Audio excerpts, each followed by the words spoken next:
Now, Hunt Palmer on 104.5 ESPN Baton Rouge. Holding down the middle of the day. Live from the Mercedes-Benz of Baton Rouge studios. This is Hunt Palmer. Welcome in. Hunt Palmer coming to you from Mercedes-Benz of Baton Rouge studio downtown in the capital city on a Thursday. Casey Gaines and Taylor Sharp back there on the ones and twos. Getting to the end of the work week. Probably the least productive work week of the year, if we're being honest. I don't think everybody is full speed ahead as we get this little week here between Christmas and the New Year. But there's a lot of sports going on, so we got a lot to talk to. Luke Johnson with us in 30 minutes talking Saints and Philly. Got best win and worst loss on the NFL weekend. Some SEC basketball results to get to. I do want to start talking about the Purdue football team. I'll do that at the top of hour number 2 and kind of what I expect to see from them. A couple bowl games last night I want to react to that involved SEC teams as well. And I think in this marketplace, football's always going to rule the roost. It is the biggest needle mover that we have here. I think you're all very well aware of that. And so on a day where the most talented player in the football program makes a decision to move on, that generally would lead the show. Not today. I'm not doing that. I'm doing it with the guys who play for LSU currently. How about that? I go to the PMAC last night. I was there. It was fun. That was a fun night in the PMAC. Late tip, 8 o'clock, school's out, weeknight. A lot of people haven't gotten really into this team yet because they haven't played anybody worth talking about. And I walked in there at about 7:40, and I went, whoa, this is a decent crowd. And it filled in. It was a nice environment in the PMAC last night. I did an Arkansas radio hit yesterday, and they wanted to talk about the game, obviously. And so what kind of crowd do you expect? I said, well, this place really needs a hook to go watch basketball. If they start winning games, you can pack that place. And we saw it a few times during the Wade era. But in December, midweek, no college kids in town, I don't expect a huge crowd. I don't know if it was a huge crowd. It was a good crowd. It was a fun crowd, and it was a crowd that was into the game. And Eric Musselman commented on that after the game. And it's a great win for Matt McMahon. He was really fired up after it. If you saw the video on Twitter, after he got through with the handshake line, he went fist pumping, yelling into what little bit of a student section there was. He was fired up and excited, and they should be. That was a really good win. Arkansas is legit. Now, they were playing without Smith, and obviously they lost Brazil, and they weren't at full strength like they were at that top preseason top 10 team. But they're good, and they got a real good coach. And LSU beat them last night. I gave you my keys multiple times yesterday on this show. I said, you've got to slow this thing down. Look at the tempo these two teams have played with all year long. Arkansas is 35th in the country in possessions per game. LSU is 264th. Slow the game down. Your final score was 60-57. Arkansas finished the game with 7 fast break points. I said you cannot turn the basketball over. Arkansas is 11th in the country in forcing turnovers. You cannot give them extra possessions, let them get out and run. You got to keep the turnovers to a minimum. LSU turned the ball over 10 times. It left them 4 points. That's excellent work taking care of the basketball. And you've got to stop the dribble drives and keep them out of the paint to keep KJ Williams out of foul trouble. Didn't quite check that box as far as KJ Williams went. He did get 2 fouls early. We thought he had a third one inside the PMAC. I don't know if the television broadcast hinted at that, but Dan Bournet said it was his 3rd foul, and then they came back at halftime and announced to the crowd, KJ Williams only has 2 fouls, which was a nice sigh of relief because I missed whatever they called the second one on. But they did hold Arkansas to 13 for 22 on quote-unquote layups as they run the stats. So they were contesting Arkansas's drives and making things difficult for them. This was the exact roadmap that LSU had to take to beat a better team. Slow the game down, limit possessions, take care of the basketball, and try to force Arkansas into shooting from the outside. And LSU flat out drug Arkansas, a high-flying, fun, up-tempo, offensive team. They drug them into the mud and beat them down there in it. We talked yesterday about how Arkansas is 355th in the country in threes taken. They only take 15 per game.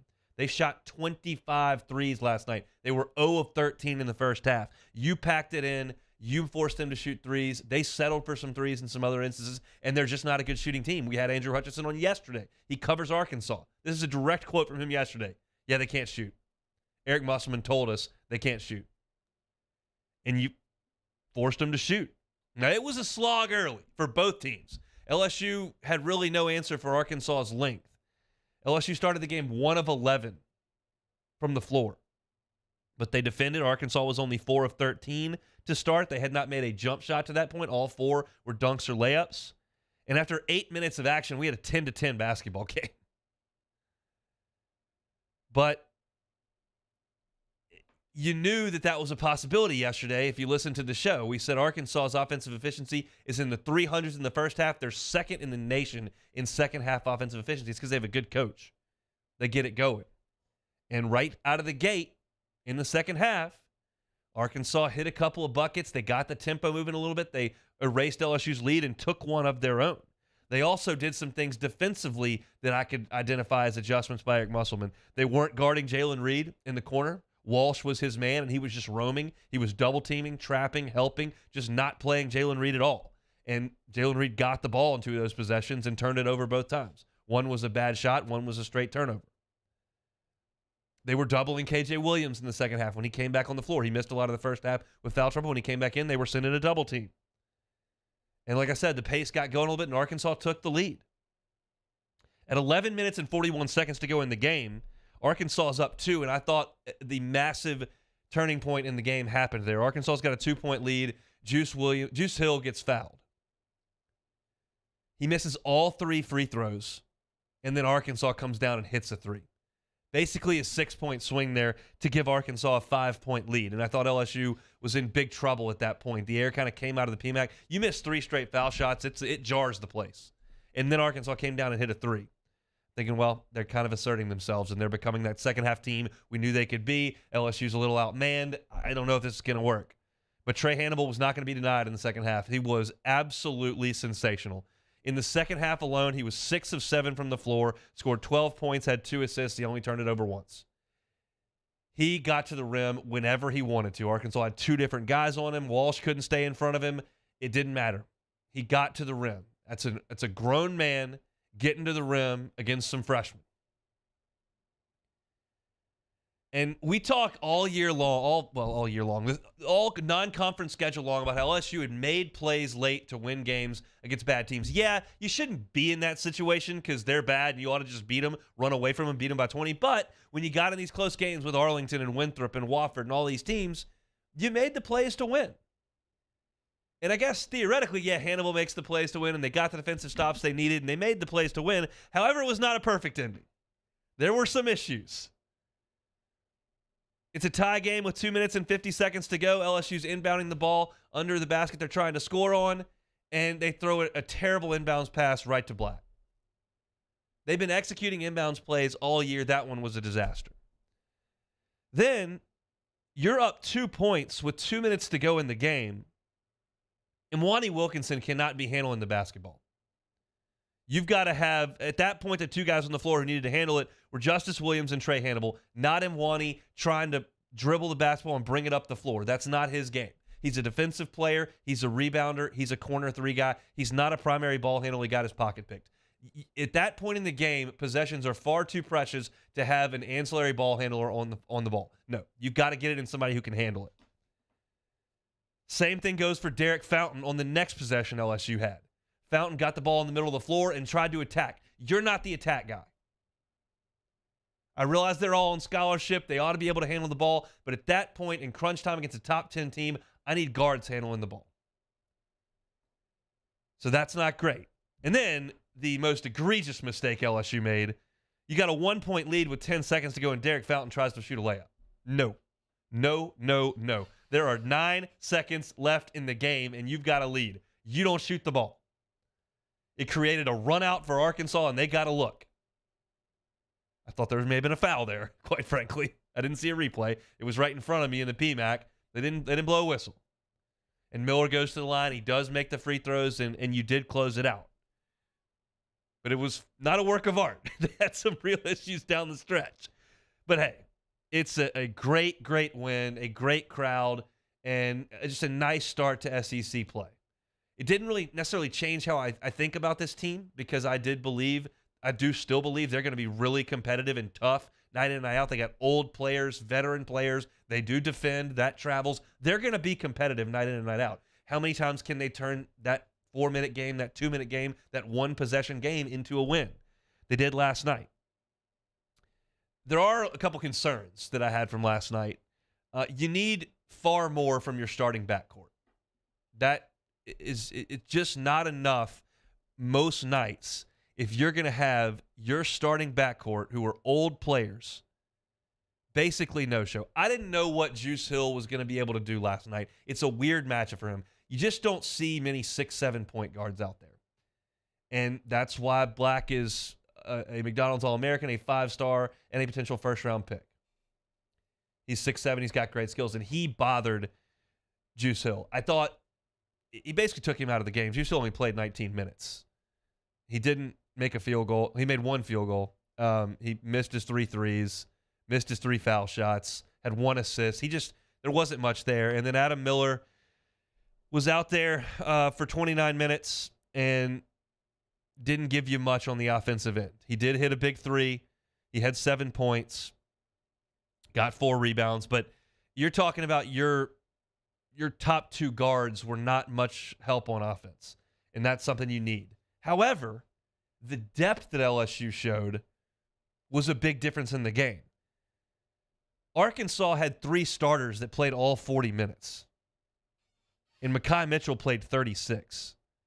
In the second half, Anthony Black, Ricky Council, Devo Davis, and Jordan Walsh, the 4 starters, played all 20 minutes.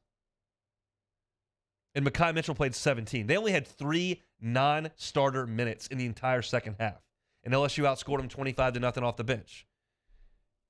When KJ had some foul trouble, Sean Phillips came in there for 5 minutes, got you a rebound, didn't turn it over, contested some shots. And he came in, hit a really impressive acrobatic leaner. Justice Williams got to the rim in the second half for a big layup when LSU really needed it.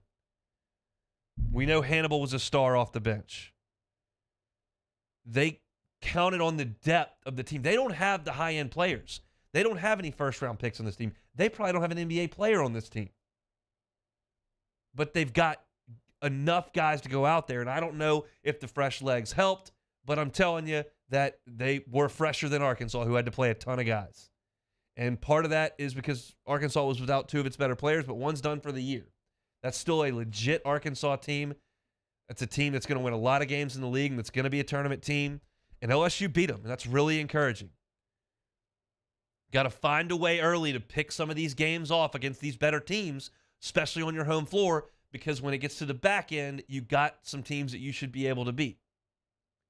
Great start last night, great environment, great effort, great hustle, great grit, great energy. It was fun. It really was fun in the PMAC last night. So the Tigers 1-0. They'll get a little bit of time off this weekend for the new year, and then they'll go to Rupp. And I've got some thoughts on what's going on at Kentucky a little bit later in this hour.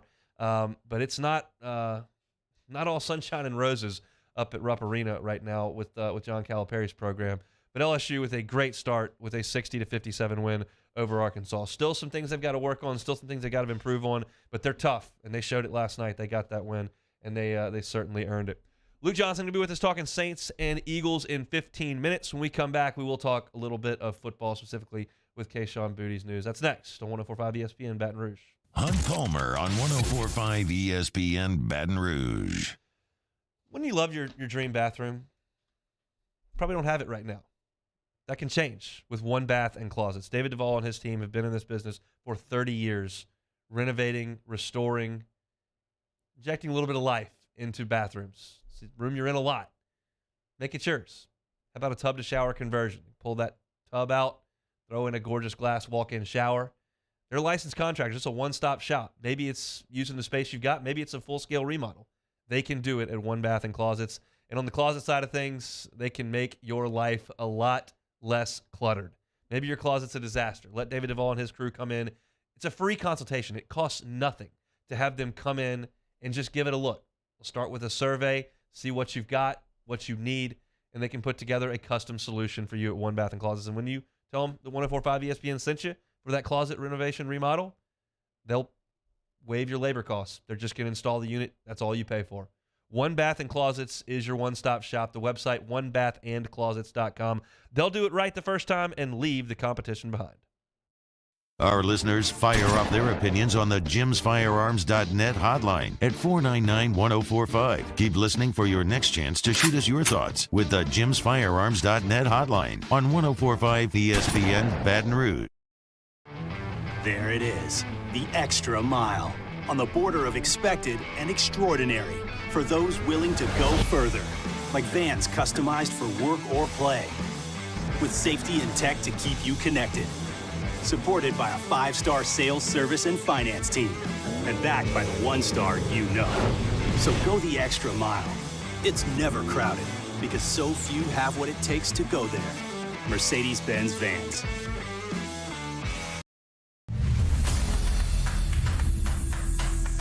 We get it done with strength, commitment, dedication, grit. Let's go, defense!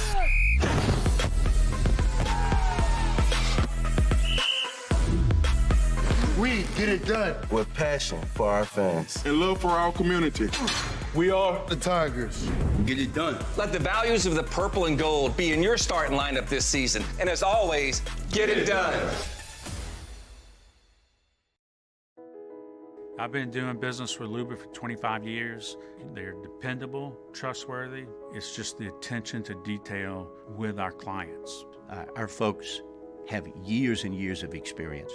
They're highly trained professionals, but many companies have that asset. What I'd like to think makes Luba a bit different is that we use those talents in a way that truly is dedicated to serving the needs of the folks who depend on us.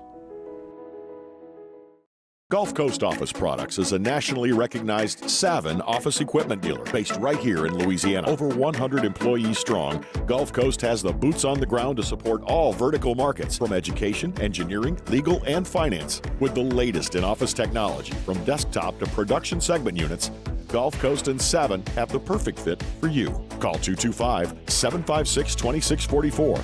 That's 756-2644 for Gulf Coast Office Products. Oh, hey, what's up? It's Big V and Bubba, 100.7 The Tiger Morning Show. We'd love for you to join us every weekday, 4 a.m. till 9 a.m. Yeah, everything you want in a show. Country music. We got laughs. We got celebrity in-studio guests. We just need you. Join us every weekday morning, 4 a.m. to 9 a.m., right where it all started. That's right. Louisiana's country station, 100.7 The Tiger.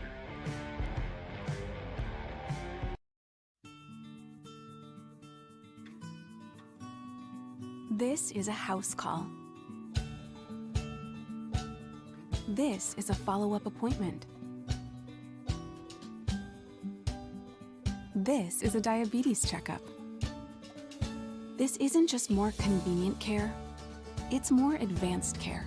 This is innovating healthcare at Louisiana's #1. Jimmy Ott and Charles Henniger for the Thursday evening edition of Game Time, presented by Bet Rivers. We're downtown at Jolly Pearl Oyster Bar on North facing Town Square. Game Time, 6 to 8 p.m., presented by Bet Rivers on 104.5 ESPN Baton Rouge.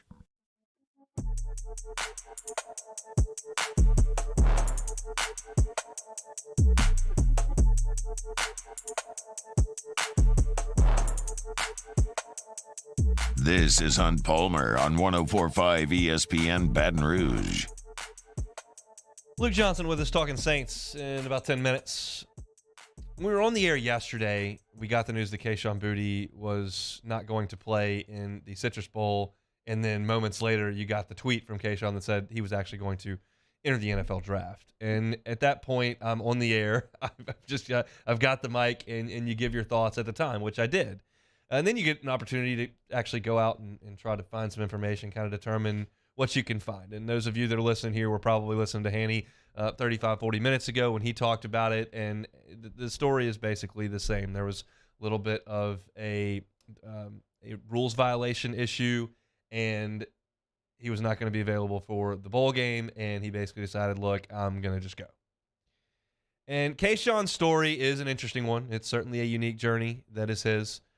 He comes in the COVID year, literally sets the SEC record for receiving yards in a game, becomes a star in a bizarre season and a lost season for LSU football, and never quite reached that star again. He was great early last year, certainly awesome in the UCLA game, got hurt middle of the year, and then never really found it in terms of the production the rest of the way. You had a blip last year in the offseason where the transfer portal rumors were swirling everywhere. You've got an NIL deal with Gordon, and you've got this year where he announces he's going to stay and play in the bowl game and play next year, and then he decides he's going to leave. We all as fans, and certainly as college sports fans, want the Rafe Rhymes, Mason Katz story about the guys who just grew up dreaming of playing for the purple and gold, had a chance to move on to professional sports, stayed, won championships.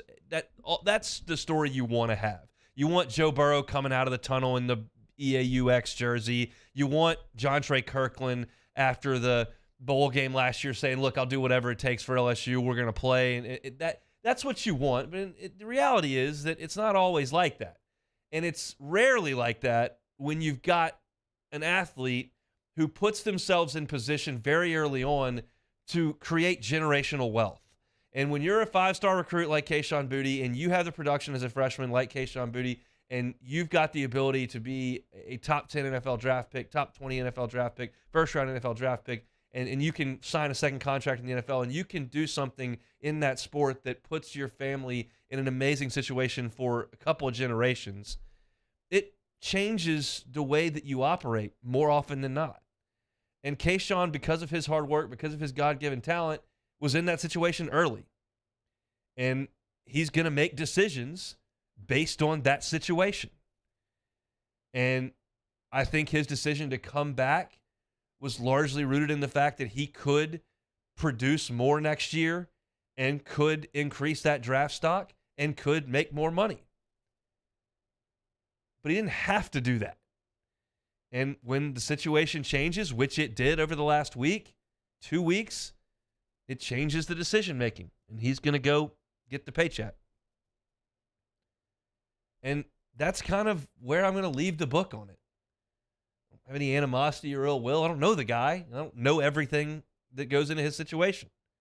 Certainly has a new child, but he had a new child when he decided to come back as well. So all the conspiracy theories, just crumple them up and throw them away. That stuff, the message board mentality drives me nuts sometimes. Declaring things as fact when you don't have the facts drives me nuts. But Kayshon's not going to play in the bowl game or next year. And so you move on. What does it mean for LSU? As far as this bowl game goes, your number's a little thin at wide receiver. Obviously, Kayshon's gone. Obviously, Jure is gone. Obviously, Chris Hilton is gone. Obviously, Jack Besh is gone. That room, it was so loaded with all that depth and talent, has been whittled away. You still got Malik Neighbors. You still got Brian Thomas. You still got Kyron Lacey. Those guys have been heavy workload guys for you. So you've got those three. Word is that Landia Ibieta has had a pretty good couple of weeks in practice as well. Would love to see him get out there and see what he can do. This guy's battled some injuries early on. Greg Clayton's caught punts for you. I'm sure he could get out there and run some routes. You know, this era, in terms of the bowl season, it's not like how good are the players you got. It's literally, do you have any players? Last year, literally, LSU had no quarterbacks. This year, you're almost literally to the point where you're out of defensive linemen. You're not almost out of wide receivers. I just rattled off 5 there. Those are guys that can play. And certainly, I think they can play against Purdue with a secondary that's had 3 guys opt out. So they've got enough guys, and they've got some high-end guys. Neighbors and Thomas are great, and Lacey's been very good this year for most of the year. Had a couple drops in Fayetteville that drove me nuts a little bit, but he's played pretty well this year. So that's the group you're going to take in there.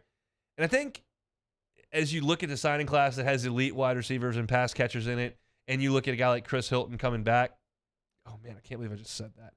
I hate when people say a guy like, and it just kind of rolled off my tongue there. You don't have a guy like Chris Hilton. You have Chris Hilton coming back. When you have Chris Hilton coming back, that's a guy with a ton of speed, We saw the speed on the last play of the Texas Bowl last year. For those that were still watching, post-game show host was still watching at that point. It was late at night, and we were down by 100. But he caught a go route and took it the distance on the last play of the season. That guy stands to benefit from Jack Besh moving on, from Kayshon Boutte moving on, because he kind of moves up. Never had a chance to make a huge impact because there's been a lot of guys in front of him and then the injury this year.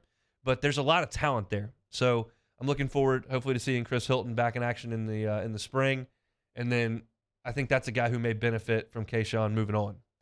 But for the bowl game, as I mentioned, Malik Neighbors, Brian Thomas, Kyron Lacey, Landon Ibieta, Greg Clayton, you've got some bodies. And it doesn't have to be your number one guy all the time. In the bowl game, it's just, do you have enough humans to go play? And LSU meets the requirement. They've got enough humans at wide receiver to go play, and that'll kind of put the Kayshon narrative to bed. What a talent and what a massive rise that 2020 year. But after the injury in his sophomore season, just the production never quite reached that level once again. So hopefully he gets a high draft pick and makes a ton of cash for that new little one in his house. But LSU will move on without him. Still a lot to get to here over the next hour and a half. We'll have our best win and worst loss on the NFL board at the end of the hour. Also want to talk a little bit about what we saw on the SEC hardwood last night, specifically up in Columbia, Missouri. If you missed that, Missouri just ran Kentucky right off the floor. Want to talk about Purdue Boilermakers. We had a beat writer on yesterday kind of setting the scene for what's going on in that football program. I've taken a little deeper dive into the statistics and kind of look at what they may try to do against LSU. Want to do that at 2 o'clock. College football bowl games ongoing. Yesterday, 2 SEC teams were playing. We got the Bad Boy Mowers Pinstripe Bowl between Syracuse and Illinois on in one of the TVs here. So they're playing football over there.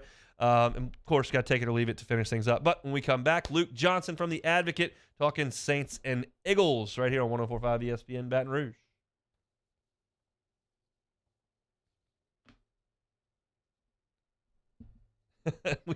we may go to break, or we may not. I was waiting for that button to get pushed before we can tell you about LWCC.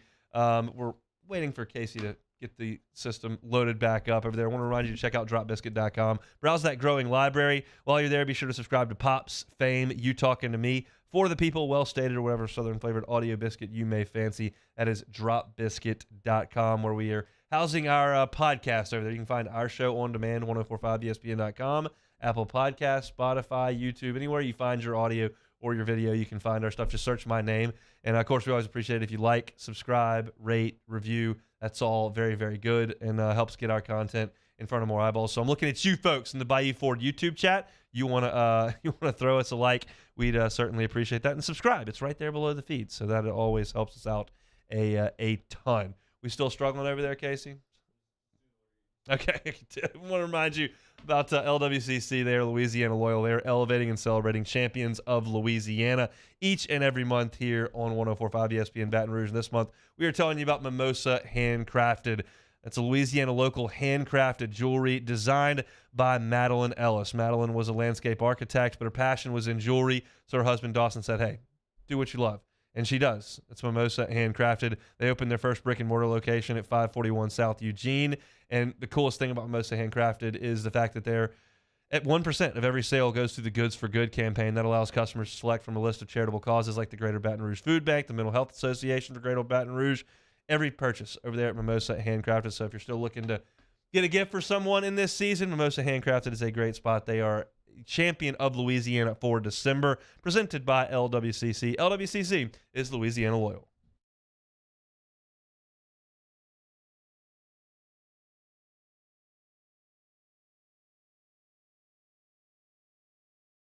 At Ochsner, we know healing is a team sport. That's why we've partnered with world-renowned orthopedic surgeon Dr. James Andrews to create the Ochsner Andrews Orthopedics and Sports Medicine Institute. Whether you're a professional athlete or a weekend warrior, our team of specialists are dedicated to getting you back in the game. So whatever your reasons are for reaching your personal best, we've only got one. You. Ochsner Andrews Institute. Long live you. 3 people walk into a bar. The first 2 order the same old margs. The third, Nuevo Topo Chico Margarita Hard Seltzer. Crafted with real lime juice and a crisp tequila flavor. Topo Chico Margarita Hard Seltzer. Bayou Ford has the new inventory to get you in a new Ford truck or SUV today, or customize your next vehicle just the way you want it. All new Bayou Ford vehicles come with a 1 million mile powertrain warranty. The crew at Bayou Ford is going to do right by you. Winter can be magical. The Mercedes-Benz Winter Event is here, and there's no better time to check out our new Mercedes-Benz of Baton Rouge inventory. We have the vehicles that can make your holiday extraordinary. See all the latest technological features on the newest models during our Mercedes-Benz Winter Event. Shop our best of the best award-winning dealership. Visit mbobr.com. Eli's always been into grilling. It took us a while to see it, but the signs were there. What are you doing, Eli? I knew grilling was my thing. I have been talking about it throughout my career. Happy with the results? I am. Got the new grill from barbecueguys.com. It performed great. My advice, as I always told my boys, do more of what you're born to do. Barbecue Guys, for those who were born to grill. You want cheese on your burger, Pops? I'll take a little cheese. ServiceMaster Elite create clean, disinfected work environments. As a local business, we take pride in serving the New Orleans and Baton Rouge areas. Our cleaning protocols follow CDC and OSHA standards for healthcare settings, offices, senior living, restaurants, and industrial plants. Contact ServiceMaster Elite to get your operation ready for reopening with germ disinfection cleaning. ServiceMaster Elite, the trusted choice in professional cleaning since 1996. It's no secret. The best oysters in Baton Rouge are at Jolie Pearl Oyster Bar. Enjoy mouth-watering South Louisiana flavor and oysters from all over the country. And don't forget our nightly drink specials.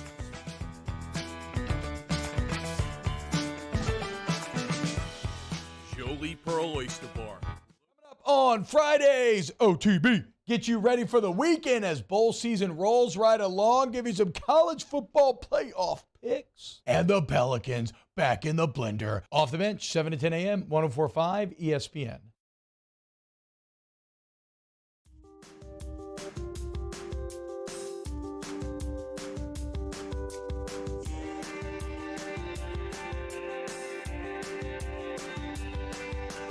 You're listening to Hunt Palmer on 104.5 ESPN Baton Rouge. Rolling right along on a Thursday edition of the Hunt Palmer Show right here, 104.5 ESPN Baton Rouge. Every Thursday, we chat with Luke Johnson of The Advocate, covers the black and gold. Go out to the Jim's Firearm Hotline. Luke, no Saints media at the game up in Cleveland. What was watching on the TV like? You know, I got to say, I'm not really a big fan of covering a game on a couch. That said, I was very happy not to be stuck in Cleveland for a week because I was supposed to fly Southwest. And, you know, I'm not even too upset about not getting the opportunity to walk around in like negative 20-degree weather for a couple hours. So, yeah, you know, all in all, I'll say a win, a slight win. There you go. Saints got a win. It was gritty. It was tough. It wasn't always pretty, but when it's negative degrees outside, sometimes you got to snap it to Kamara and Taysom Hill and make it work, and they did. Yeah, I mean, eventually they did, right? Throughout that whole first quarter and most of the second, I'm like, where the hell is Taysom Hill? Is he not part of the game plan? You know, it's just funny. It's like even when they win games, they find reasons afterwards to make you be like, what were you doing out there for a little while?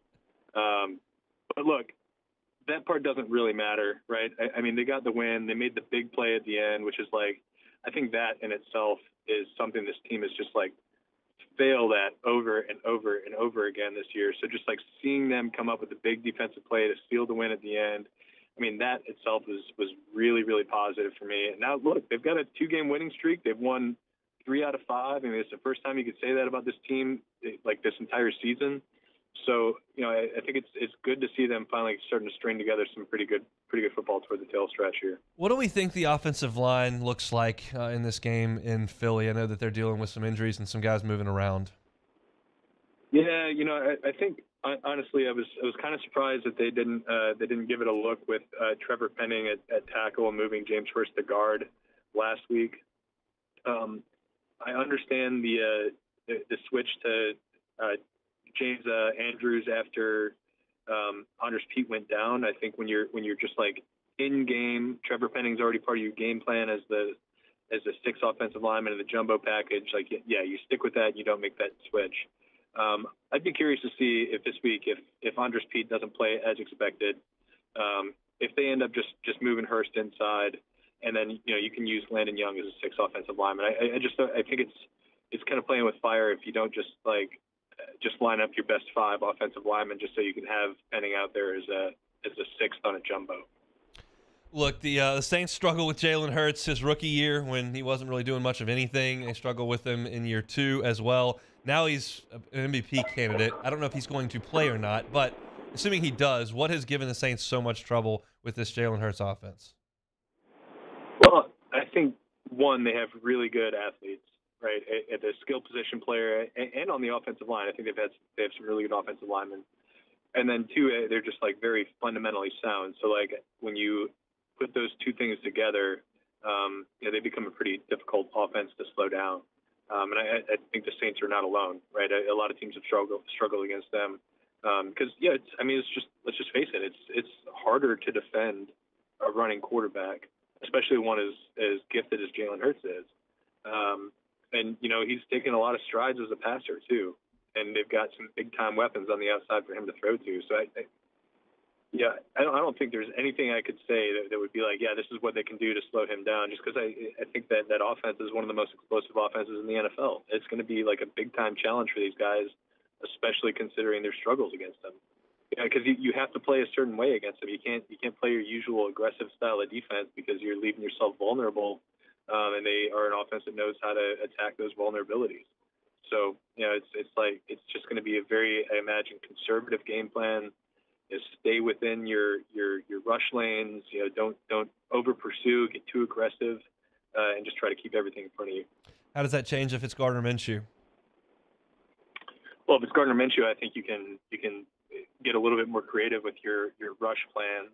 I think you don't have to worry nearly as much about read option sort of stuff, which they struggle with. You can just kind of play a more conventional defensive game, and probably in that case, you're going to see a lot more nickel and dime, sub-defensive packages because, I think that the offense is completely different when he's in there. I mean, they're still playing the same scheme and they're playing with the same personnel, but, the quarterback run game just isn't something you can do with Gardner Minshew.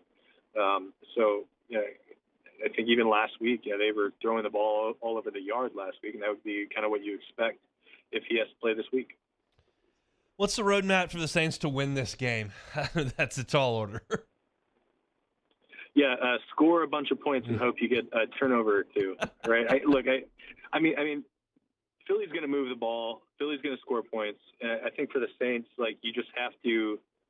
have to find a way to take care of the ball better than you have basically all season, because Philly, I think, if I'm not mistaken, they're number one in the NFL in takeaways this year. You're going to need a big game from Andy Dalton. So hopefully you have Chris Olave back. Hopefully, Jawan Johnson and Chris Olave, Rashid Shaheed give you enough juice against a pretty good secondary. And then, they've done a nicer job in these last couple of weeks against the run or forcing turnovers. Whatever these areas where they've struggled in recent weeks, they need to have some good luck. They need to have the ball bounce their way a couple times. But look, I don't think it's impossible either. Philly has not been playing at this juggernaut level for the last couple weeks, right? I mean, they're still 14-2. They're obviously or 13-2. They're a very good football team. Might be the best football team in the NFL right now. But I don't think they're invincible. So there is a way, but I don't think the way involves them winning a low-scoring game. They're going to have to put up some points. Oh, I definitely agree. All right, let's do the juicy stuff here. I'll give you 3 names. Tell me what they're doing this time next year. Dennis Allen, Sean Payton, Tom Brady. All right, Dennis Allen coaching the Saints. Okay. Sean Payton, this is a tough one because I don't really think there's any really good options for him out there right now. But let's just say, the Colts, even though I don't think that's actually what's going to happen. But for argument's sake right now, let's say the Colts because I think they're the best situation out of the current openings out there. And Tom Brady, I think, playing quarterback for the Raiders. I think that makes sense. I think the Raiders move on from Derek Carr. They are a flashy organization that goes for the flashy name, who can reunite with his old OC. Yeah, I think that makes a ton of sense to me. So Raiders, Colts, Saints. Okay, that's interesting. And I want to ask, so two things I've got here. One, what are the Saints' quarterback options for next season? Is Derek Carr one? How does the money work? So I actually have to figure out exactly how the money works. I do think Derek Carr is an option, and if he is what the Saints want, like, they'll figure out a way to make money work. Like, they were going to figure out a way to put Deshaun Watson on this year's roster, where they had to trim like $70 million off the salary cap, at the time they're pursuing the guy. So, I mean, they can make the money work. That part I'm not really worried about. It's, they are much smarter than anybody else gives them credit for. And while they keep looking like they're up against it, they figure it out. But I think Derek Carr makes sense, right? He's like the guy's a good football player. He's played on a lot of bad teams. I don't think you can really hold that against them. And you look at what the Raiders have had; it hasn't been much. You guys have been like throwing to like Mac Hollins, but I don't think the compensation for him would be too outrageous. You have to figure out how to make the money work, but I think they can do that. And obviously he's got some history with Dennis Allen. I mean, Dennis Allen drafted him back when they were in Oakland. So, and I don't think it'd be a bad option either. You look at what they have set up on this offense for the future. There's some really bright young pieces. You got an offensive line that's pretty much all locked up. I think all you really need is competent quarterback play in there. This offense can be really, really good. It's what we were expecting this year, right? And obviously things haven't worked out like we thought, but I don't think you need something.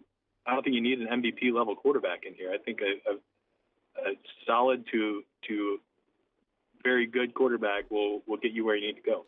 This is kind of an indirect question, but I'm curious. I know that a beat, whether it's the TV guys, the reporters, that you're around each other so much. You've got great friends. There's a lot of conversation that goes on all the time. And a lot of the people that are around you and yourself, y'all spend so much time with Sean Payton. What's the discussion between the Saints beat writers about what Sean Payton is going to do? I think a lot of us are just assuming it's not going to be here. Yeah. Right. I think it'd be really hard for me to just to see that being feasible here right now, and maybe not feasible. Maybe that's not the right word, but it doesn't feel like that's kind of what's going to happen. I think a lot of us are just assuming that they're gonna give Dennis Allen another year where see what he can do when the bottom doesn't fall out injury wise, and see what you can get back for Sean Payton. It would be surprising to me to see them jettison a coach 1 year into this in favor of the guy who left the organization to go do his own thing last year. Yeah. And that's I think a lot of people would agree with me on the beat. Probably not everybody. I think there are people here who think there's a strong chance that Sean Payton comes back, but it's just kind of our vibe, I think. Luke, enjoy Philly. We'll talk next week. Thanks, man. Sounds good, man. Talk to you soon. And it's Luke Johnson from The Advocate, @by Luke Johnson for all your Saints Nuggets. Sean, it took a little bit of time, but he did grow to maybe not appreciate. He does appreciate, but he understood that becoming adversarial with the media was not in anybody's best interest, and actually became good friends with a lot of the media. You saw that he took the entire Saints beat out to dinner before he left town after he had stepped away. And because I know that, and I know that those guys have good relationships with him and speak with him, I'm just curious as to what the conversations between the current Saint beat writers are, because it's to me the most fascinating story in the NFL, because he changes an organization overnight if he gets there, because he's just that good. And I'm just fascinated with what may happen with him. So I wanted to get Luke's thoughts on that, and we certainly do appreciate that. When we come back, give you my best win and worst loss in the NFL for this weekend, and I got some thoughts on Kentucky basketball. That's next on the Hunt Palmer Show. This is Hunt Palmer. Our listeners fire off their opinions on the jimsfirearms.net hotline at 499-1045. Keep listening for your next chance to shoot us your thoughts with the jimsfirearms.net hotline on 1045 ESPN Baton Rouge. Bayou Chrysler Dodge Jeep Ram has $10,000 off MSRP on all new 2022 Black Widow Jeep Gladiators in stock. All new Bayou vehicles come with a 1 million mile powertrain warranty and free delivery. If you need sales or service, the crew at Bayou is going to do right by you. I've been doing business with Luba for 25 years. They're dependable, trustworthy. It's just the attention to detail with our clients. Our folks have years and years of experience. They're highly trained professionals, but many companies have that asset. What I'd like to think makes Luba a bit different is that we use those talents in a way that truly is dedicated to serving the needs of the folks who depend on us. There's nothing better than tailgating, but it can be a lot of work. So why do it yourself when you don't have to? Let Revelry Sports and Entertainment set up your luxury tailgate on campus. Order what you want and just show up to party. Book your tailgate today at revelryteam.com. Revelry Sports, the official tailgate partner of LSU Athletics. There it is, the extra mile. On the border of expected and extraordinary. For those willing to go further. Like vans customized for work or play. With safety and tech to keep you connected. Supported by a 5-star sales, service, and finance team. And backed by the 1-star you know. So go the extra mile. It's never crowded because so few have what it takes to go there. Mercedes-Benz Vans. Time doesn't stop and the world keeps spinning. Community, culture, and communications. The powerful circle that connects us together. We're creating the next evolution, a network built for every possibility, moving faster than ever before, streaming us forward into the future. And the revolution is closer than you think. RTC, ETEL, and Vision are now Rev. New name, same company. You ever heard the tale of the misunderstood bull? A menacing beast that was born to float. A force of nature. The embodiment of grace. Quite grand, yet quiet and nimble. The Infiniti QX80. Experience the Infiniti QX80 at your local Infiniti retailer. Louisiana. It's a place defined by culture, by pride, by passion, by people who do more than love this place. They celebrate it, elevate it, champion it. They are the individuals who embody what makes Louisiana great. The companies that make Louisiana a better place to work and live. The nonprofits leading transformational change in our communities. Champions of Louisiana are all around us, and LWCC is proud to celebrate them because we've always been Louisiana loyal, supporting the workers, the innovators, the change agents of this great place we call home. Who are the champions around you? Together, we can share their stories. Together, we can help our home state thrive. Together, we are Louisiana loyal. Always.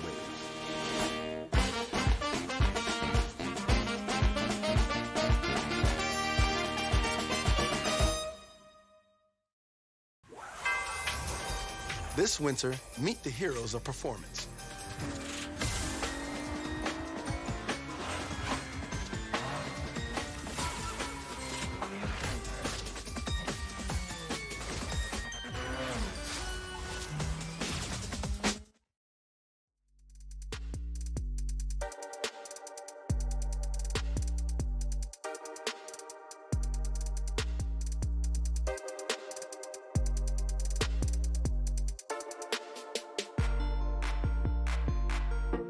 This is Hunt Palmer on 104.5 ESPN Baton Rouge.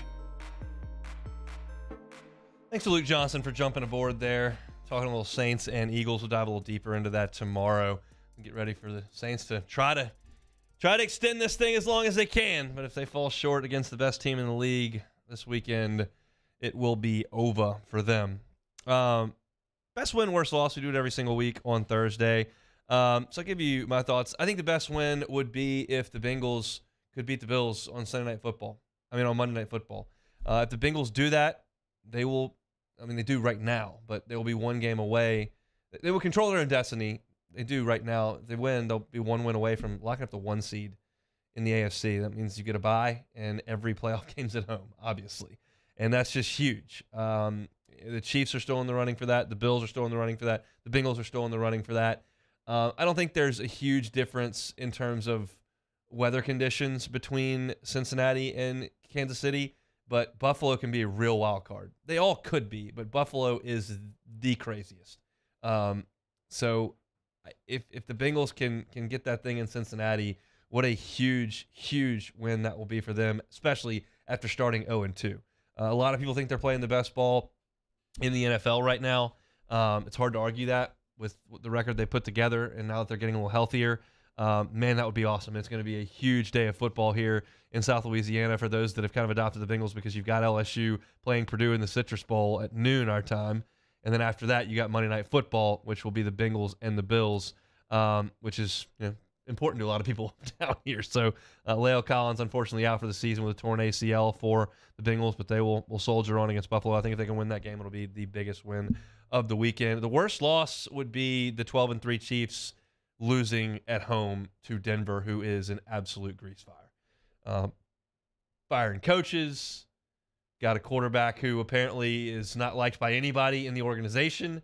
What is this about having his own private office and his teammates having to contact his manager and don't have his cell phone number?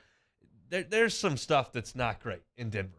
There's no reason the Chiefs should lose that game. It would be, to me, the worst loss on the board. So best win would be the Bengals beating the Bills. Worst loss would be the Chiefs losing to the Broncos. That all revolves around the ACC, the AFC 1 seed. I wanted to briefly here, we got a couple of minutes, talk about Kentucky, who got crushed last night by Missouri. And that's a Missouri team that was beating some really bad teams, then stepped up a weight class against Kansas and got smoked. But they went and beat the brakes off Kentucky last night. And this is a Kentucky team that has the returning National Player of the Year in Oscar Tshiebwe, the SEC's assist leader from last year in Xavier Wheeler. You've got the guy who led the Big Ten in three-point shooting percentage. You've got 2 McDonald's All-Americans that came in this class. You added a guy who was the second leading scorer in the Missouri Valley. And they've lost to the 3 best teams on their schedule. They don't have a ton of skins on the wall here. Now, it's early, and you can get a lot better over time, and Cal's teams more often than not have. It's starting to get a little dicey up in Lexington. It's starting to. It's not there yet. I'm not going to overreact to one college basketball game on the road in December. That's not the point, but it's just to kind of float this out there. You know, look at 2021. They were 9-16. Last year, they lost to St. Peter's in the first round.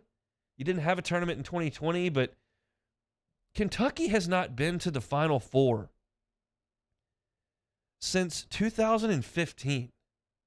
It's 2022. They don't like that very much at Rupp. They consider themselves the gold standard of the sport. And just signing a few 5 stars and, we got to the Elite Eight in 2019. Okay. Got to the Elite Eight in 2017. Okay. You got to get to the Final Four. You got to win. And it's just not working. You hear all this term, they got to get an offensive coordinator, somebody to run the offense. Cal's style is stale. Teams have caught up to him in recruiting. It's not like the bottom's fallen out of the program, but they hadn't been to the Final Four since 2015. They went to the final. They went to the national title. They went to the Final Four in 15. They went to the national championship game in 14, and they won it in 12.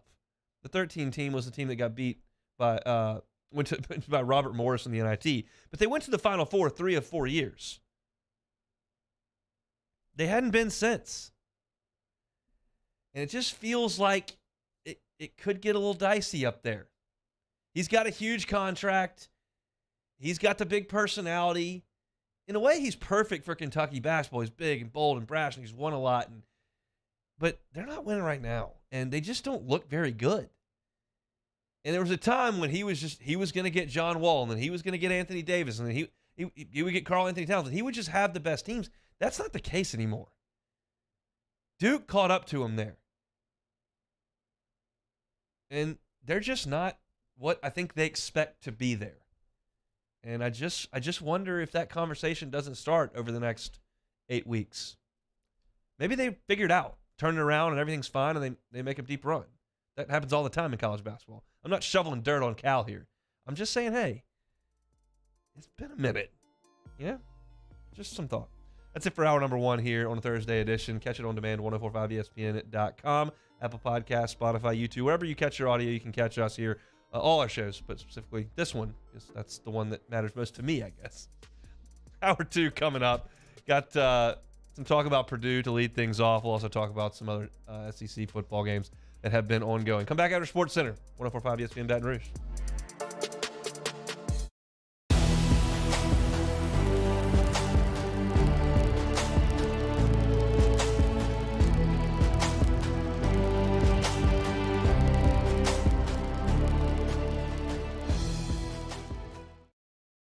All right, let's say ah.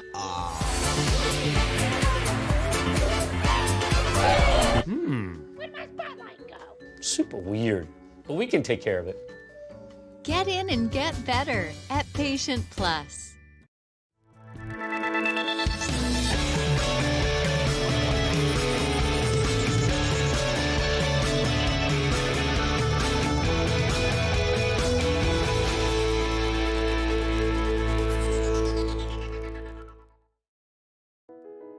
I've been doing business with Luba for 25 years. They're dependable, trustworthy. It's just the attention to detail with our clients. Our folks have years and years of experience. They're highly trained professionals. But many companies have that asset. What I'd like to think makes Luba a bit different is that we use those talents in a way that truly is dedicated to serving the needs of the folks who depend on us. Gulf Coast Office Products is a nationally recognized Savin office equipment dealer based right here in Louisiana. Over 100 employees strong, Gulf Coast has the boots on the ground to support all vertical markets, from education, engineering, legal, and finance. With the latest in office technology, from desktop to production segment units, Gulf Coast and Savin have the perfect fit for you. Call 225-756-2644. That's 756-2644 for Gulf Coast Office Products.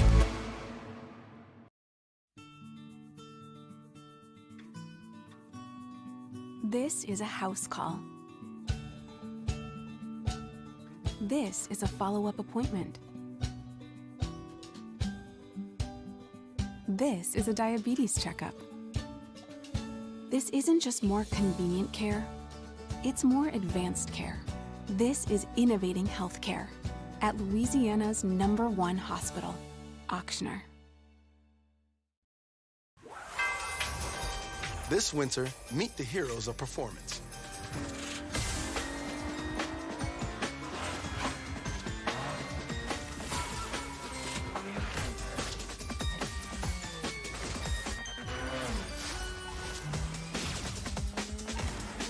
Only available at the Acura Season of Performance. This winter, visit your local Acura dealer for attractive offers on the Integra.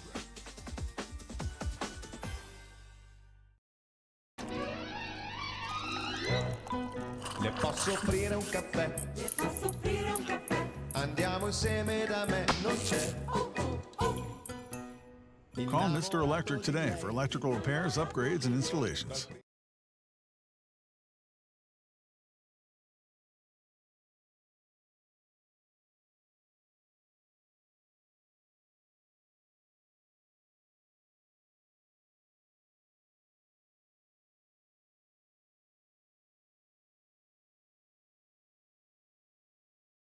Scenic views.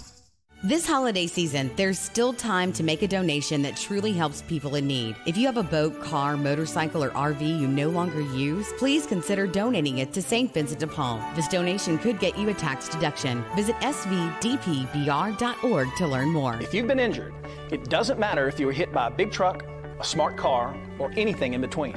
I'm Spencer Callahan. I'd like to help. Spencer Callahan is the one to see. Call 387-2323. LA 21-12671. Offices in Baton Rouge. WNXX, Jackson, KNXX, Donaldsonville, and WDGL HD2 Baton Rouge. This hour brought to you by Spencer Callahan Injury Lawyers. LA 21-12681. Offices in Baton Rouge. Is Sports Center. I'm Christine Lisi. Brazilian soccer legend and three-time World Cup champion Pelé has died at the age of 82 after a battle with colon cancer. Pelé, one of the most commanding sports figures of the last century. Late in his career, he helped popularize soccer in North America by joining the New York Cosmos. NFL, Cowboys running back Tony Pollard with a thigh bruise out tonight against the Titans. Tennessee will start recently signed quarterback Josh Dobbs over the struggling rookie Malik Willis. In addition, Titans have ruled out several defensive starters tonight, wanting to be as healthy as possible for a win and in matchup in Week 18 against Jacksonville. But even if the Titans get into the postseason, their playoff run will be a short one, believes ESPN Titans reporter Teron Davenport. They're struggling to score points. They've had turnovers. They're struggling to protect the quarterback. They're struggling to stop teams from passing the football. It's been just a mixture of things that just is, I've never seen anything like it, to be honest with you. Teron Davenport on Greeny. Big Ten Commissioner Kevin Warren's emerged as a top candidate to be the next president and CEO of the Chicago Bears. Hi, this is Max Kellerman from Keyshawn, J. Will, and Max. All of us here at ESPN Radio would like to wish you happy holidays and a happy new year.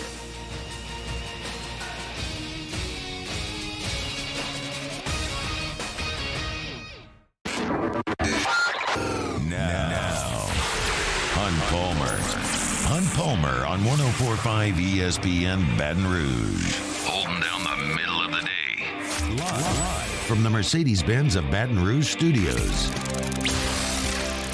This is Hunt Palmer. Hour 2 on a Thursday. Hope your week is going well. Near the end of it. Maybe another long weekend for you. I hope it is. Big birthday party at our house coming up on Sunday. Didn't want to do it in the middle of the week. The weekend is New Year's, but hey, we're having a party on New Year's Day. We got Bloody Marys and mimosas if you need to nurse the hangover for all of the guests that are coming. But we're going to have a one-year-old birthday party this weekend. Hope you're going to enjoy a little bit of a long weekend. They're going to play some football on the 2nd. We hadn't talked very much about it. Might as well get into it a little bit as if it were actually a game week. LSU and Purdue in the Citrus Bowl. It'll be a noon kickoff our time over in Orlando. And so I wanted to talk a little bit about Purdue. Yesterday, we had a beat writer on who covers the Boilermakers, and I kind of asked about the state of the team, motivation, the staff, all that good stuff. And I learned a little bit. We understand there have been significant opt-outs in West Lafayette. We understand Aiden McConnell's not going to play. His top 2 pass catchers, nation's leading receiver, best corner. We understand that things are in flux up there in West Lafayette. But LSU's got some issues themselves. And I'm curious if Purdue is going to play to what they've been all year or if they're going to play to this game. I'm certain it's somewhere in the middle, but I just wonder how much they're willing to change their identity. This Purdue team, with Jeff Brom calling the shots, Brian Brom, offensive coordinator, Aiden O'Connell under center, they've got an identity, and it's high scoring, and it's using the passing game. They don't run the ball a ton. They throw it a lot, and they throw it effectively. They're the number 2 passing offense in the Big Ten, 287 yards per game. Only Ohio State threw for more yards this year in the Big Ten. Nobody had more pass attempts than Purdue in the Big Ten this year. They threw the ball more often than anyone in the conference. And with that, they were the number 4 total offense in the conference. They were number 6 in scoring offense, but 28 points per game. And they were number 2 in the Big Ten in scrimmage plays of more than 10 yards. They've been a highly effective offense throwing the ball. They don't run it great. They're 11th rushing offense in the Big Ten. They've got Devin Mockabee at running back who's bordering on 1,000 yards, and they'll put Austin Burton in there at quarterback. Are they going to be the same type of high-volume passing game with a lesser quarterback and their two best weapons not on the field? I would venture to guess no. Why? Because LSU is out of defensive ends. LSU's best interior defensive lineman, maybe Jaquelin Roy, not playing.